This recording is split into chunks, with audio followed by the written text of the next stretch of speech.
শহীদ president Ziaur Rahman বাংলাদেশের শ্রমিকদের কিভাবে স্বীকৃতি দিয়েছিলেন। তিনি নিজে খাল খনন থেকে শুরু করে মাঠে ঘাটে তিনি কাজ করে বাংলাদেশের মানুষকে শিখিয়েছেন, বাংলাদেশের মানুষের অর্থনীতি উন্নয়ন করেছিলেন।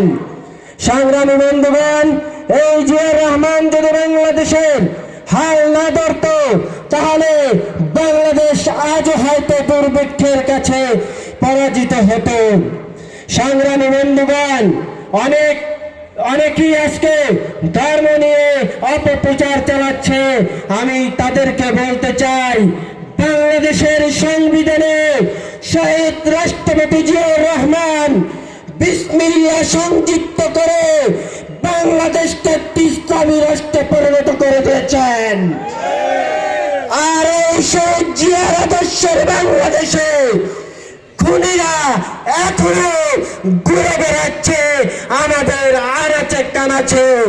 ওই 14 দলের দোসর আনাসেন মঞ্জুর সাহেব এবং তার পরিবার, আপনারা দেখেছেন 5 আগস্টের আগে ওই হাসিনার পাশে চেয়ারে বসে কিভাবে এদেশের নিরীহ মানুষকে গুলি করার নির্দেশ দিয়েছিলেন।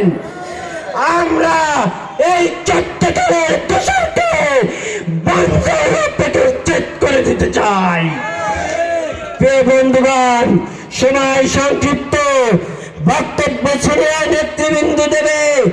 একটি কথা বলতে চাই, আগামী নির্বাচনে আমাদের নেতা আহমেদ শেখ মঞ্জুর সাহেবকে শক্তিশালী করার জন্য শ্রমিক দল সর্বক্ষণ রাজপথে আছে এবং থাকবে। হাতকে শক্তিশালী করার জন্য শ্রমিক দল মাঠে ছেড়ে আগামী দিনে থাকবে। সবাইকে ধন্যবাদ জানিয়ে আমি আমার বক্তব্য শেষ করছি। বাংলাদেশ জিন্দাবাদ, বাংলাদেশ জাতীয়তাবাদী শ্রমিক দল জিন্দাবাদ, জাতীয়তাবাদী দল জিন্দাবাদ, শেখ জিয়াউর রহমান, খালেদা জিয়া জিন্দাবাদ, তারেক রহমান জিন্দাবাদ।